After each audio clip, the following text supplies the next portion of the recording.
Welcome to Lynn Cullen Live, talk radio without the static. Email your questions and comments to lynn at pghcitypaper.com. And now your host, Lynn Cullen. And good morning at you. It's June 12th, an auspicious day, peace in our time. I'll tell you, the gods are blessing us with such an astonishing leader at such a consequential time. Yes, peace in our time. My sister Susan's with us today, who is now grandmother of 2 instead of just 1, and that happened Sunday, and we're thrilled. Hi, Suze. Hi. We still got a buzz. Are you hearing the buzz? No, I don't hear a buzz. I hear a buzz. Now, talk, Suze. I prefer it when you hear the buzz. That's right. I don't hear the buzz now. Okay, thank you. We have a slightly new system again, and so just needed to, yeah. So, anyway, congratulations. That's great. Everything. Thank you. Yeah. I'm just saying goodbye to our brother who's on his way home, and he met the newest member of our family yesterday. Oh, he did. And he just yelled, "She's beautiful." She's really beautiful. He just said it's amazing. Hey, doesn't Bill want to be on the show for a little bit? You know, he's got big... I don't know. Bill, do you want to be on the show for a little bit? Wah. I'm going to head out because it's going to be rain along the route, and I just better get it. Bill, we're on the air now. What do you have, a mouthful of food? Yeah, I have a mouthful of food. Okay, and yeah, we are on the Wish air. me luck. It's I just wanted to say, rain. I just wanted your, as long as you're here, just give us your. I mean, isn't it amazing to be living at a time when we can see such leadership on the global stage and peace in our time? I think I feel so relieved today. Oh God, don't even. Yeah, well, by the time I get home, we'll have nuked Canada. Okay. Drive carefully. Justin Trudeau ought to challenge him to a boxing match. Have you ever seen the Trudeau boxing match? Yeah. Yeah, take him out. It's just unbelievable. Okay. But Bill, be careful. Well, when 42% of the population is ambulatory schizophrenic, I mean, what are you going to do? He'll have them in his pocket. It's okay. Wish me well. I do. I wish you well. Bye. Bye. So. Hi. Okay. Bye, Bill. Bye. Okay. Jeez. Okay, here I am. Okay. We're concerned about his health because he's a geezer. He's older than me, and he's about to get on a very large motorcycle and on a 1,000-pound motorcycle and head off for a 6-hour journey. He literally is trembling. He just is shaking for an hour after he gets off the bike from sustained vibrations. Bye. And his arthritic neck he's adding in. All right, well, fine. There's other ways to transport yourself, you idiot. Anyway. Yes, but you know what? I gave him some of that miraculous the pot stuff. THC-infused salve to rub on his neck as he rolled his eyeballs at me like, that won't do anything. And 5 minutes later, he looked at me, and his eyes were as round as could be, and he said, "Watch this." And he moved his head all the way to one side and then turned it all the way to the other. He said, "I haven't done that in a long time." And I said, "Oh, wow. I told you. That's this great. Stuff works." Good. Did you give him a little to and send him on his way? And so is the stuff just made from hemp, people. So for arthritic aches and pains, get that either the CBD oils or salves, which I think anybody can get now, and they work too. Yeah. I think you can, yeah. So that's my commercial for the morning. Okay, all right, that's good. All right, good God, Susan. Few little things I think to start us off. I don't know if I can stand to start with him. I came upon a great quote from George Carlin. In America, yeah, may he rest in peace. Yeah, in America, anyone can become president. That's the problem. There it is. There it is. He said a lot of things that were so spot on and culturally specifically accurate 10 years before they were to be said, or in some cases 20 years. Yeah, yeah. He really got it, all of it. Yeah, really smart. So anyway, I have to, I don't know, there's so much, as usual, news. I guess our president is now in Air Force One on his way back to trumpet his extraordinary success, having his picture taken. And having sized up Kim Jong-un in like the first minute because he can. That's his thing. That's his talent. That's what he does. Yeah, and and our president saying to the most vile of vile authoritarian figures in the world, said, "You've got great beaches," and then he tells reporters, "So I said to him, you could have the greatest hotels in the world." Do you believe that? He's just doing business. He's doing business. Also about the beaches, listen to this quote. These are all at first I saw this, I thought this is The Onion, or this can't possibly be true. Haven't you figured The Onion's out of business, dear? I know. There's no reason for The Onion. I know. So here it is, President Trump today. They have great beaches. You see that whenever they're exploding their cannons into the ocean. I said, boy, look at that view. Wouldn't that make a great condo?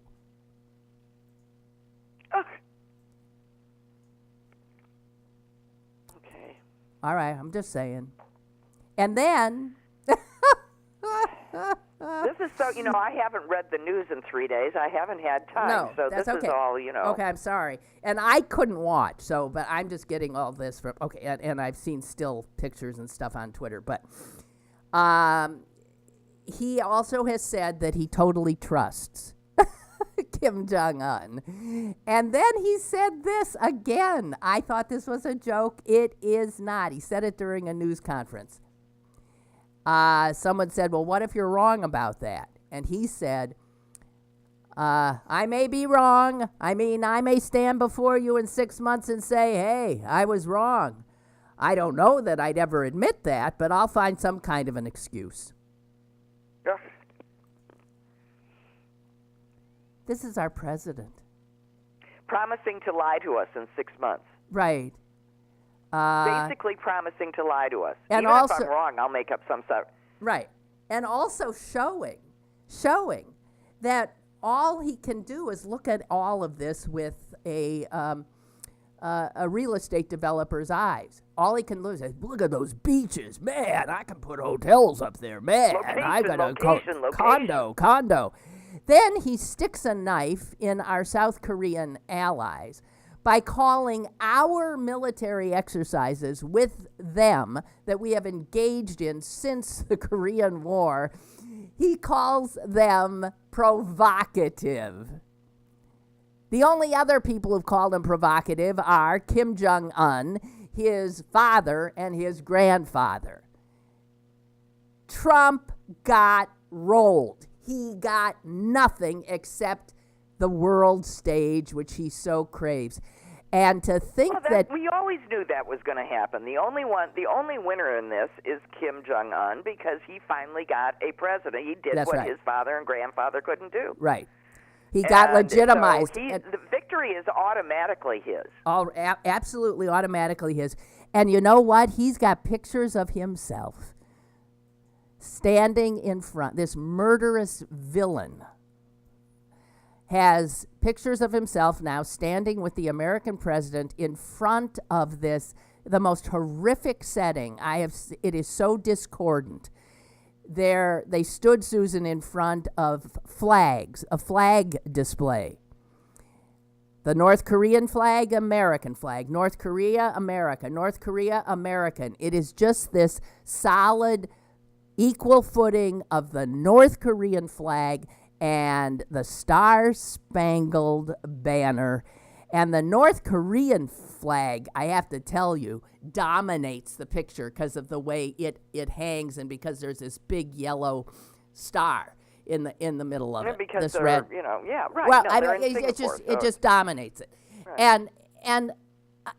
And this is a president who talks about desecrating the flag because somebody doesn't stand with his hand over his heart during the playing of the national anthem. Here is a president who has dishonored our flag by putting it cheek to jowl with the flag of the worst, most murderous regime in the world.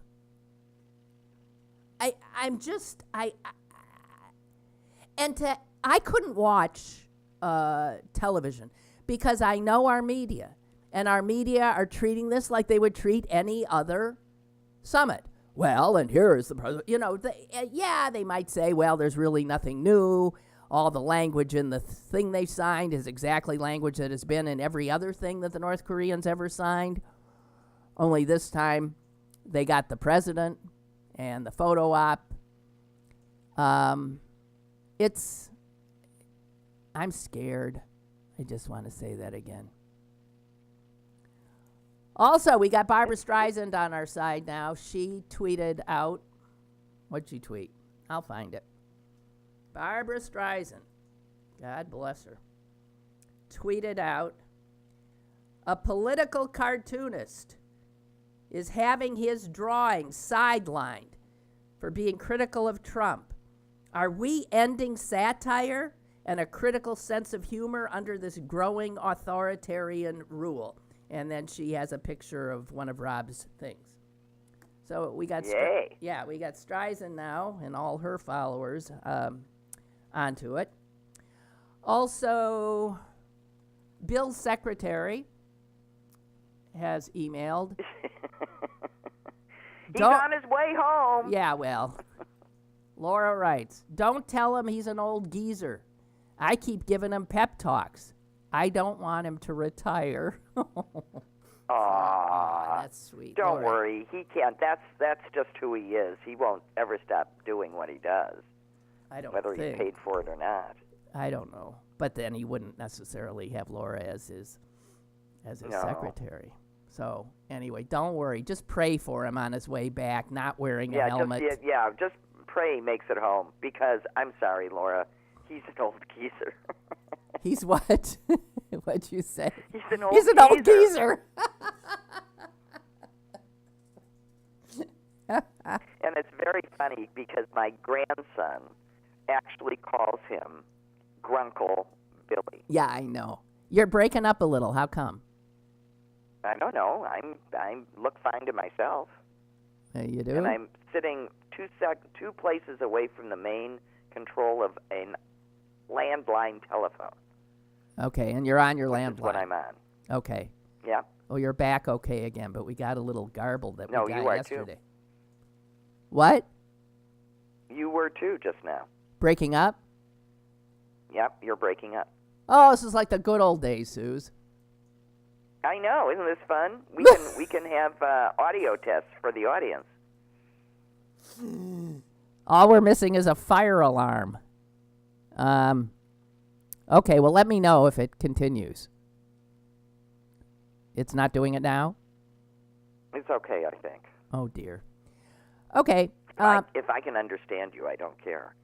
Well, I'd like a slightly higher bar than that. At any rate. Ellen writes, just want to get an email in here. It seems that more than the editor... No, you're totally cutting up. Oh, shit. How about... I heard that. You heard, oh, shit? Yeah. Well, let me give a shot at sharing Ellen's piece. It seems that more than the editorial pages of the Post-Gazette are being taken over. In looking at what's left of the front section of the paper today, there was only one article that had a a byline from a Post-Gazette reporter. All the rest were from news services. It feels less and less like a local paper. By the way, I have found out that whoever puts that front page... Susan? So she's gone. Am I on? I'll just continue on. I happen to know that whoever puts together the front page of the Post-Gazette has been told, and you will see that this is true by looking at it, that they are not to run any pieces by the by the New York Times, or I believe the Washington Post. Definitely the New York Times. And my complaint about the paper before was that I get the New York Times, that they were essentially reprinting the New York Times. And now they're under orders not to. So where you, if you get the paper, used to get the New York Times piece on the summit, you are now getting the Associated Press piece. You're just getting a news service. I kid you not. I know Brian O'Neill said it's just 2 pages, but I'm afraid it is more than that. Ellen says some of the arguments made at the rally on Sunday, and she said she was there, to keep our subscriptions were to support the reporters there, but there are no local reporters anymore, it seems, reporting on stories. There are some. There aren't many. We may be closer now to unsubscribing. Yeah. I completely understand.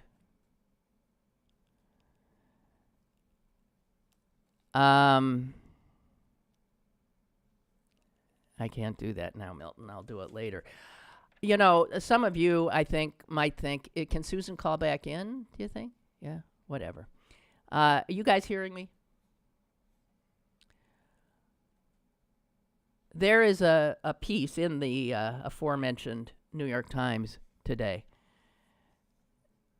that reads like one of my most hysterical rants, and I don't mean funny. It reads like me when I'm feeling so totally despondent and fearful of what the future holds for this once great country. And it is a piece by Paul Krugman. And I will not, I'm not going to read the whole thing to you or anything like that, but I am going to tell you that he flat out calls Trump in the first paragraph a quisling. And a quisling, as you know, is a politician who serves the interests of a foreign power at the expense of his own nation. And I think to call Donald Trump a quisling is a no-brainer.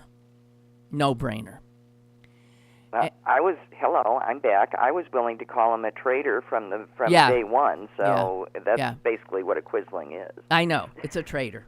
A traitor who's in a position to do real damage. Okay. So, and then Krugman, says, we really don't know what Trump's motivation for being a traitor is. Is he being blackmailed? Is there some kind of bribery going on? Or is it just his doing the Trump show? And the fact that he really doesn't like democracy and is drawn to authoritarian governments, mostly because he wants to be one. Right. He's playing emperor of the world while he continues being a real estate developer. He's not being president. No. He's a little boy playing at being emperor who constantly gets his feelings hurt and throws punches and then cries if somebody dares to try and punch him back. We're watching a ill-behaved 3-year-old pretend to be president while continuing to just run his real estate business. Yeah, but he And unfortunately our Congress- is the president. He is the damn president. And we're No, I know he is the damn president. So, but what I'd like to know is, where is the damn Congress? Okay, well, that's what Krugman says. Because he says this column, after he calls Trump a quisling, he says this column, though, is not about him. It's about the people who are enabling his betrayal of America. And that is the entire Republican delegation to our Congress. Because they have the constitutional power and, in fact, the responsibility to rein him in and to stand up in our country's defense. And he goes on to say he cannot believe their silence. It is just, and he doesn't count the ones who, get credit for saying stuff or tweeting stuff. They say and tweet all they want, but they don't vote against him. All you need. No, they're just trying to get reelected. That has nothing to do. That's all they're doing. They are fearful of his base. They're fearful of losing a primary. And he says it is the party's base that really loves Trump. They don't love Trump's and they don't love him because of the policies. Because a lot of those policies are hurting his base. They're getting hurt. Farmers, American production workers, if they're still there, people who would have had health insurance who now don't. He's hurting his own. With pre-existing conditions. I mean, they just, decided to take that off the table, too. He's hurting his own base. This shows when I get really angry and call them idiots. Why? Because, and Krugman says it here, they love Trump, not because of his policies, but for the cruelty he exhibits toward racial minorities and the way he sticks his thumb in the eyes of people like me and you. And that is it in a nutshell. It is that he beats up on the people they are fearful of. And he beats up on the people that they decide that at least they're better than them. Right. And they just love him making me crazy. They love him making Democrats crazy. They love him making MSNBC and CNN and Paul Krugman go nuts.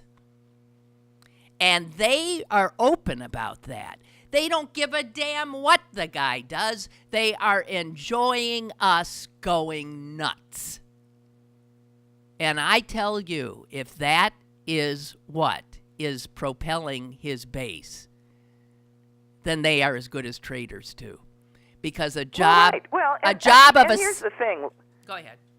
Here's the thing, Lynn. I mean, that cartoon that I sent you that Dr. Seuss wrote in 1941, drew in 1941. Well, explain the cartoon. Mother's reading to her two children about the little children were, and they ate the little children down to their nasty little bones, and we didn't care because they were foreign children. And that he did that in 1941 about Jews, and it is exactly what is happening now, that we are torturing little children. In the name of our borders, we are torturing children, and they will be permanently damaged by what we do to them now. And don't think they won't be. They are permanently damaged by what we are letting our country do in our names, and it makes me physically ill. Me too. In case you can't tell. I totally agree. And in fact, Michelle Goldberg has a piece today titled, "First They Came for the Migrants." And I have said that too. If you can't see what's going on, you're blind. You are blind. And the scary thing is, as Krugman points out, we have one entire party enabling this descent into what could well be fascism. And we have close to 50% of our citizenry perfectly fine with it. And who knows what other percentage just sitting, twiddling their thumbs on the sideline. Let me just tell you how he ends the piece. What all this tells us is that the problem facing America runs much deeper than Trump's personal awfulness. One of our two major parties appears to be hopelessly, irredeemably corrupt. And unless that party not only loses this year's election, but begins losing on a regular basis, America as we know it is finished. Yeah, it is. And it won't be the immigrant children they're coming for. That beautiful thing that was written so long years ago is absolutely correct. Right. Next, they're coming for my grandchild and for yours. You know, I told my son I was worried because his passport, his American passport, is going to run out in October. And he is a naturalized American citizen. And he has brown skin. And I told him, you have got to make sure you know where your naturalization papers are, where all your stuff is, and you've got to get yourself a current passport. We used to ask, as Jews, we used to say, why did all these Jews in Germany just say, well, it'll be okay, Why did they allow this to happen? Until it was too late. Why didn't they get the hell out? There was nothing they could personally do. Why didn't they get the hell out? Right. Because they, too, thought, it can't possibly, I know it's a bad time, but it'll be okay. It can't possibly happen. They couldn't believe it. But they also, Lynn, let's be honest, where were they to go? At that time, that cartoon was drawn because the United States closed its borders to Jews. There was a boat full of young children and Jews that was turned away at our ports. Yeah. So I got to tell you, any Jew who knows history, relatively recent history, and looks at what the United States is doing now, that it was us then. It's brown-skinned, desperate, and black-skinned immigrants now. And the tactics that we see, who are fleeing oppression and and certain death, just as the Jews in the 30s were, in the 40s. We turned our back on them then, and we are doing it again. Which is why I'm so angry at people who won't get up off their duffs and get in the street. And why I can't believe that there's any Jew in this country who supports this administration, doesn't admit what they are looking at. Exactly. Well, Susan, I hate to tell you this. There are Jews who support him. I give you... Oh, I know. I give you... Don't tell me. I know. I think some of them are in our very own family. Well, I barely speak to them anymore. I can't stomach it. I really think at some point you do take a stand, and you don't. It isn't like it used to be. Oh, they're family, so I'll be nice to them. I can't. You know, it's been hard for me. I really can't. Well, it's the Chicago contingent. I can't. I haven't seen them. I don't talk to them. I can't either. Well, there you go. And we are a very close family. That's heartbreaking. Okay, so also the Supreme Court of the United States, frightening decision yesterday, which shows that it is also enabling this repulsive Republican Party in its effort to destroy our democracy. 5-4 ruling, all the Republican justices saying that it's quite all right for Ohio to throw thousands upon thousands of people who are registered voters off the rolls. And do you know the case that brought that they were deciding on? Listen to the case. This was a guy. Please tell me it wasn't a soldier. It was. Oh. Okay, it was. Fighting for our country, not in a position to vote. No. Throw him off the I don't rolls. think it was that. It wasn't that he was not in it. This is a guy named Larry Harmon. He is a Navy veteran, lives near Akron, Ohio. Also, he is a software engineer. He voted in the 2004 and 2008. Those would be the Obama, when Obama ran. He voted in those two. But then he didn't vote in the next presidential election because he said he didn't like either of the candidates and he just didn't want to, he said, I'm not going to vote. He then sat out the next midterm election in 2014. Then in 2015, he went to vote against a ballot initiative in Ohio and was told he was not a registered voter. His name had been stricken.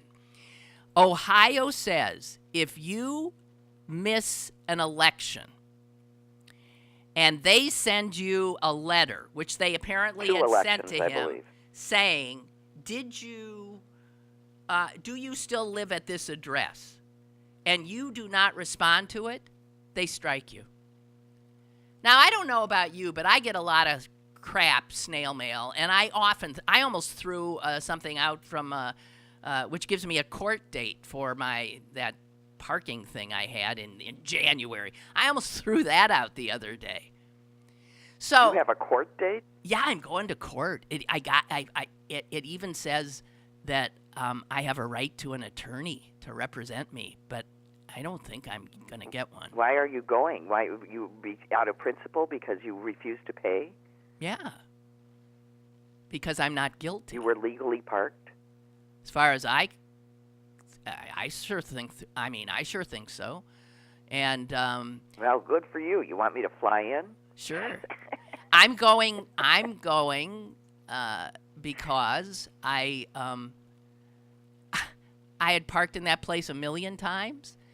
As far as I can tell, it is marked for parking. I had paid for the parking, and they towed my car.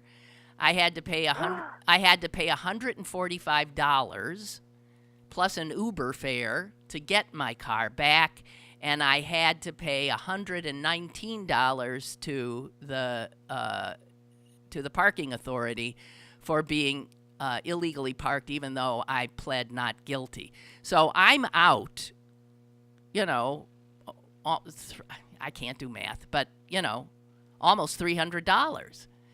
And I want my money back. It is total bullshit. So, yeah, I'm going to court. I have a court date in July. I'll be a nervous wreck. I've never been in front of a court.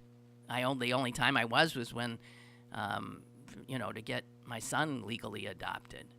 That was a joyous, non-scary event. Jeez. This isn't scary. The worst that happens is you don't get your money back, and you're going to get court costs. Excuse me, we are here. Do you hear Ernie? That was amazing.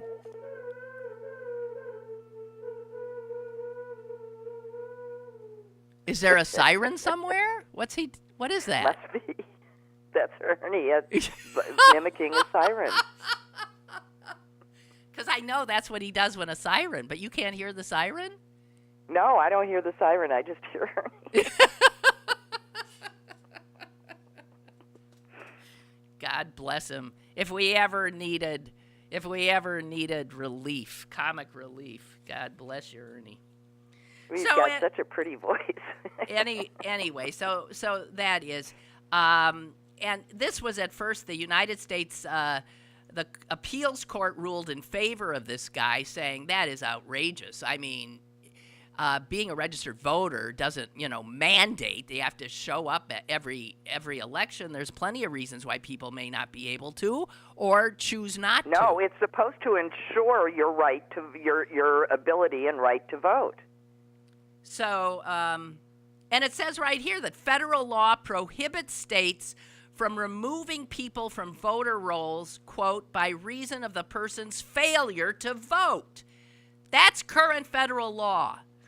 But it also... Okay, but here's what the court argued, and what the court said was that this actually followed the letter of that law because it wasn't requiring them to vote. It was requiring them to affirm that they still lived at the address which put them in that district. And that is assuming that people look carefully at snail mail now, which is not true. I don't know any... It is the smallest fall print. This is Supreme Court, playing, and parsing words and saying this fits the exact letter of the law.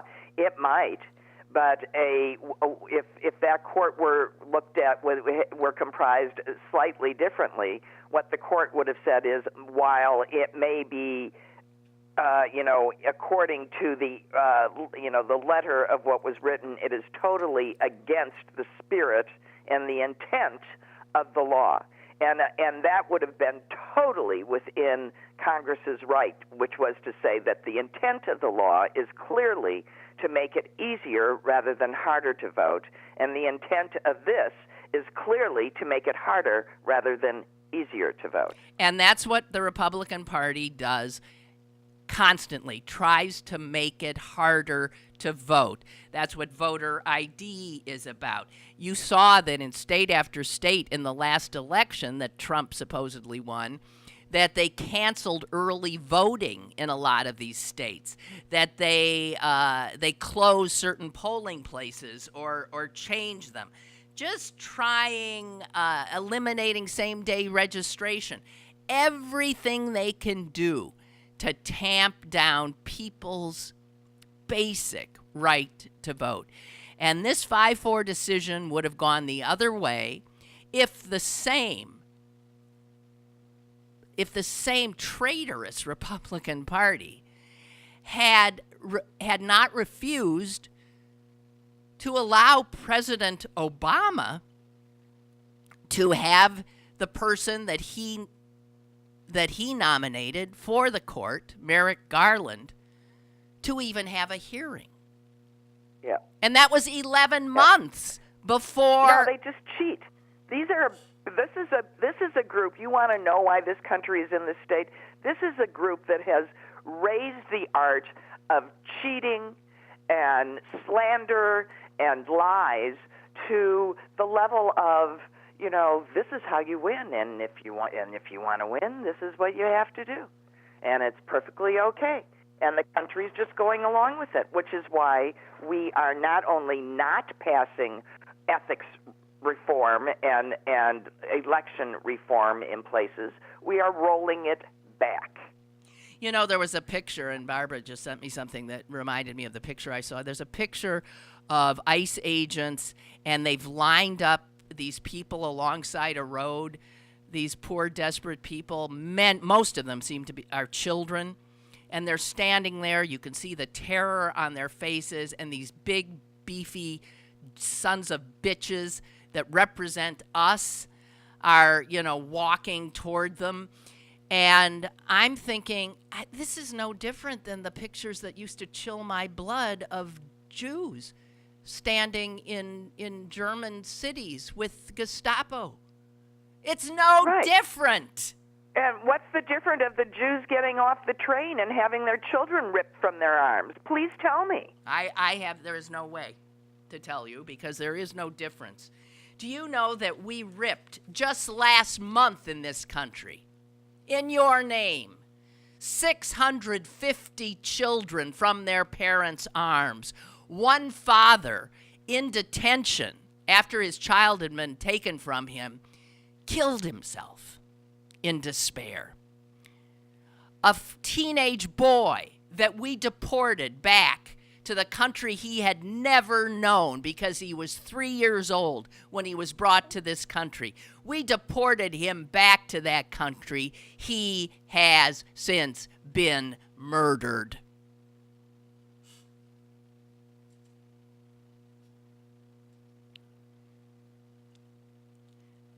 I'm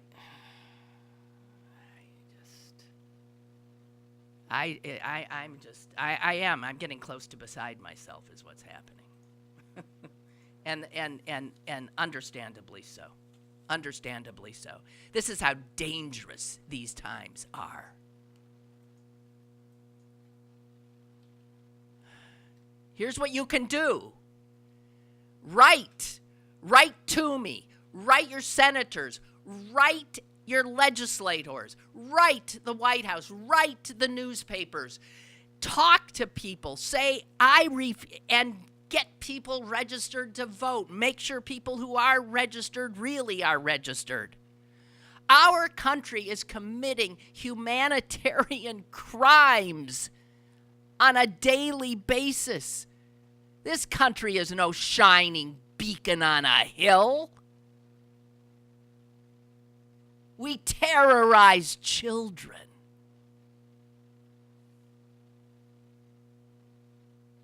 And that's why I can't necessarily be nice to people I used to be nice to. I can't. If they fess up, I got a shot maybe, but otherwise, no. Susan, are you there? I'm here. Okay. I'm just, grumpy. Well, I'm sorry. Dear Lynn and Susan, Kathleen writes, Paul Krugman's and your thoughts about our country and the Republicans in this time sound like the tape that repeats over and over in my brain. It is terrifying, like I'm in a nightmare and I can't wake up. So I'm back to the same question, what are we going to do? Well, as I said, in any way that you can act now, act. Join a campaign. Help Connor Lamb knock off Keith Rothfuss, okay? That's right in our backyard. I don't even care. Yeah, that is what we can do. It's the only effective thing we can do is throw these bums as far out of here as we possibly can, as quickly as we possibly can. And that's also talking about state legislative races, Senate and House. We have got to let the Republican Party know we repudiate it in no uncertain terms. It doesn't mean you have to love the Democratic Party. And anybody who starts parsing, well, the Democrats and the Republicans, I swear to God, I'll strangle you. I want to just punch the lights out of people like that. I do too, because if there's a way to stop the atrocities that are being committed in our name, and yes, folks, these really are atrocities that are being committed in our name, it's not, well, but I don't like the Democrats either. It's get those people who are doing this out of there. And there's only one way, and that's to unite against together, whether you like everything about them or not, against their opposition, period. As long as they're opposed, that's who you will vote for. We have to be single issue on this. The issue is no more Republicans. Ray has sent me some words from Alexander Solzhenitsyn. In keeping silent about evil, in buying in so deep within us that no sign of it appears on the surface, we are implanting it, and it will rise up 1,000-fold in the future. When we neither punish nor reproach evildoers, we are not simply protecting their trivial old age. We are thereby ripping the foundations of justice from beneath new generations. And he has another Solzhenitsyn quote. Gradually, it was disclosed to me that the line separating good and evil passes not through states, nor between classes, nor between political parties, but right through every human heart and through all human hearts. This line shifts. Inside us, it oscillates with the years. And even within hearts overwhelmed by evil, one small bridgehead of good might be retained. And even in the best of all hearts, there remains an unuprooted small corner of evil. And then we've got Ray, because he's a religious man, quotes this. Since then, I have come to understand the truth of all the religions of the world. They struggle with the evil inside the human being. It is impossible to expel evil from the world in its entirety, but it is possible to constrict it within each person. Okay. I think one of the most frightening things that these times represent for me is they have stripped away the sort of stage managed aspect of what we think our country is and who we think our country citizens are, what we think of as America, what we think of as Americans. And I now see such an ugliness, such a evil, such a cruelty in so many, and in our government as it currently is constituted, that I don't see any reason to be anything but fearful. I see no reason, and anyone who's not is part of the problem. Susan. Yeah. Let's change the subject, because last time we talked about another subject, and I think the time before that it came up too. So just keeping it going. Okay? Okay. Poop. Yes. Well, this is a universal subject of great interest. Yeah, go ahead. I cannot tell you how excited I was to see a story in the arts section of today's New York Times. So this defecation art? Yes, that is correct. Defecation art. In fact, yeah, I think I was in. Was it Paris? There's a whole exhibit. There is. Well, I know this is in poop art that I saw. Oh, okay. But anyway, okay, I interrupt. Well, there's another one, and this is in Rotterdam, in the Netherlands. And here is the critic. There's an art critic who's written a story, and I'll just read this one paragraph to you. I'll go back to what she was dressed in as she walked in, because they have hanging as you walk in. There are these sort of bodysuits that they ask you to put on over your clothes. I mean, you don't have to get undressed, but just so you look different as you walk in. And she says, I put it on over my clothes, and then I walked into the excrement. There were 4 giant turds inside the 16,000 square feet of museum space. One mammoth piece of feces was reminiscent of a long, winding steel sculpture by Richard Serra. What? Which is, by the way, in St. Louis, where several Serra sculptures reside, what people think of his art. That it looks like shit. Yeah, right, exactly. Get it out of that square. It looks like shit. I mean, it's hysterical. Well, here it is. Go on. It looks I just like wanted shit. to point out the irony. Yeah, that's right. Another, she says, piece, one of the turds, was a brown spiral. Another resembled an enormous chocolate chip. Yet another featured intertwined layers with a gap in between that I could have crawled through if I had been brave enough. And all 4 sculptures of fecal matter sat on elegant Persian rugs, like welcome home gifts left by a huge, cue the dog, a huge, vengeful dog. Sorry, speaking of. Wait a minute. Jesus H. Christ.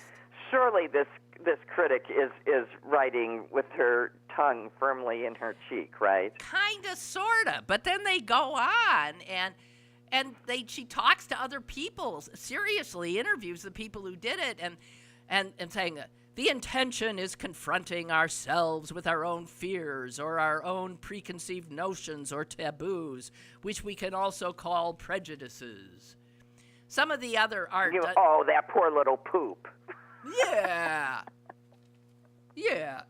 Here, this is done by an artist collective.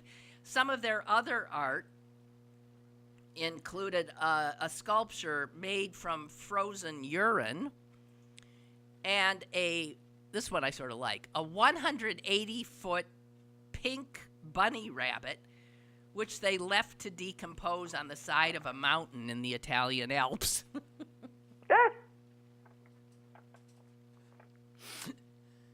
So anyway, yeah, I just wanted, when I saw that, I thought, oh, good, Susan's on. We can talk about poop. But you see, now I'm intrigued. I'm going to have to look this up because, I mean, how do they stabilize the poop such that it can sit there long enough? It's not really poop. It's not really poop. It's not really poop? No. Oh, well then what's the point? No, I mean, the exhibit I saw was really poop. No, this is clay plaster cast covered, enormous plaster cast covered with thick brown clay. Big deal. Okay, but let me tell you so they not only have these 4 huge turds in this museum, and this is a museum, by the way, that has, like Bruegel and Hieronymus Bosch. I mean, they got, like, serious works of art. Anyway, so the thing they want you to put on, just to make this even more repulsive, you're invited to essentially look as if you're naked when you walk in. And so they have a clothes rack filled with skin-toned naked costumes, but they feature, this is what the critic says, all shapes and sizes of male and female genitalia. And she says, I chose a peach color hermaphroditic garment with teddy bear fur, a male member between its legs, and wide-set breasts. I pulled it on over my clothes, and then I walked into the excrement. I'm telling you, the world is ending. That's all. Well, I simply don't have to go there. I mean, I guess everybody has their own means of escape.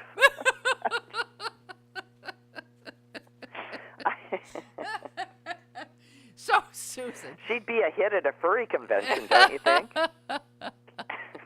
I don't know. That little bit of fur might not be enough.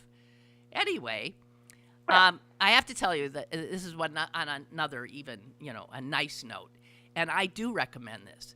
If you want to be reacquainted with the good in humanity, go see the Won't You Be My Neighbor documentary that is now in theaters about Fred Rogers. This thing is definitely going to get an Oscar nomination. I have little doubt of that. It's 99% on Rotten Tomatoes. It's a good year for good documentaries. I mean, between Ruth Bader and this one. Yes. I think Ruth Bader might beat it far better than, yet another superhero film. Exactly. So. Exactly. It is just simply wonderful. What is there to go to the movies to see otherwise? Absolutely nothing. Well, and also Joanne, who, was on the show a few weeks ago. Joanne is all over the country. She was on Megyn Kelly, or she taped a thing with Megyn Kelly the other day, and she's going to be on Jimmy Fallon tonight.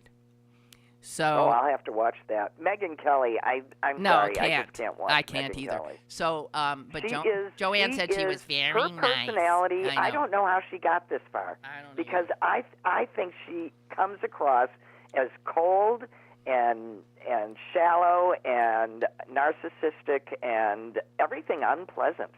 Just unpleasant. Well, you just, sort of gave a description of, I think, a lot of anchor people, frankly. Yeah, I guess. But, she's on morning. I'm not talking doing, locally, what are guys. supposed to be warm and fuzzy topics, Yeah. and she's supposed to be able to be cute and accessible, Yeah. and she ain't. Yeah. She's So turned the channel. yeah. So anyway, Joanne on Fallon, it'd be sort of fun. She's such a delight, and I'm not kidding. I've seen it, and I know Sally went back to see it a second time because I'd seen it with her at that premiere we went to, and she went back again. She said, it's wonderful. Got a 4-star review in the local paper here by Barry Paris, who doesn't give 4 stars very often, and there's a priest I follow on Twitter. He's got a ton of followers. I'm blanking on his name right now. I think he's a Jesuit. He's so smart, and he's so against Trump. And he was quoted the other day as he's been starting to think that he thinks Fred Rogers is essentially a saint, that he was a saint. He is. If I am looking for the modern embodiment of what I always imagined a saint to be for real, that's it. Yeah. And instead of, if you actually read about a lot of these saints, some of them are really they're not scary. Rogery no, at all. they're not. They're scary people. But you know they're what's scary people. What's funny they're scary is and diseased and awful. What's funny is that when the documentary was being made, Joanne asked one thing when she gave her, she's permission, right? Yes, permission. She said, "Don't make him out to be a saint." He was a human being. He was a real person. Because right. she knows that. And you know what? You said the same thing after Eric's death, Susan's after husband. Eric died, I did, because everybody was just, and they continue to do it. And I lived with the man, and I can tell you, I loved him very much, but he was certainly no saint. No, he was a human being. But he was better than most. So no, he really was better than most.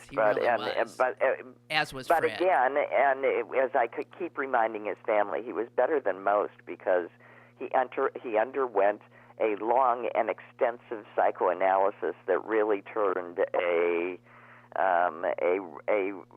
rough attempt at a person into a magnificent human being. Would that it would work for everybody that well. Yeah, it doesn't work for everybody. No. It was a magical combination between patient and analyst, and it worked. Yeah. So, I think Fred is as close to a saint as we're ever likely to know. And I do. But let's go back to that same thing. I think all widows sort of say the same thing because they have to listen to, it gets old after a while. Yeah, right. You go, what am I, chopped liver? Well, the saint chose you, Susan, so. The saint chose me, I know. So that must mean something. And what used to amuse me back in St. Louis was most people just shook their heads and couldn't imagine why. Oh, come on. They thought they had a really good shot at unseating me. No, he loved you. He loved you. Yeah. A quote. I have another quote. These are words from a guy who did get out, who the Nazis would have killed, but he got out because he was smart. Albert Einstein. And this is so true. He says, "We cannot solve our problems with the same thinking that we used when we created them." And you know what? That's what we do over and over again, isn't it? When we have a Right. big issue to deal with, whether it's racism in this country, whether it's whatever, we do. We all just go right back into the same stuff that got us into this trouble in the first place. Okay, so don't make fun of this comparison, but I play a lot of bridge on my iPad. And one of the reasons that I do it is because when I know that I'm looking at a group of cards that can accomplish something and I don't do it, I can go back and try it again. And I noticed that I had a tendency to just play it exactly the way I played it the first time, which doesn't work. So it taught me to say, the way you want to go about fixing this problem is not correct. It isn't going to work. You have to think of a whole different, less instinctual way to accomplish your goal.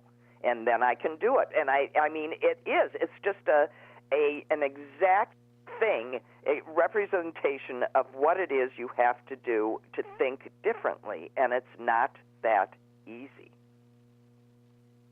Your mind goes the way it goes. It always But you're goes right. the same way. We can't fix anything by going down the road and turning right and then turning left and turning right if that's how we got to where we are now. Exactly, but we do. So just think about that a little bit. So we need to be thinking outside the box a little bit more, and we need to not be kidding ourselves about the true danger that we are in right now and that our country is in right now. Yeah. Okay. Susan, thank you. And thank Ernie. I'm glad that Ernie I was could hear you great. in the end. Ernie was great today. I should pay him. Ernie was wonderful. Give him a kiss for me. Well, he likes to contribute. Okay. Okay. See Bye. ya. Bye. Bye. And I'll see you guys again tomorrow. Bye. Lynn Cullen Live, Monday through Friday from 10 a.m. to 11 a.m. and archived at pghcitypaper.com. The opinions expressed on Lynn Cullen Live are those of the host and do not necessarily reflect the viewpoints of Pittsburgh City Paper or its advertisers.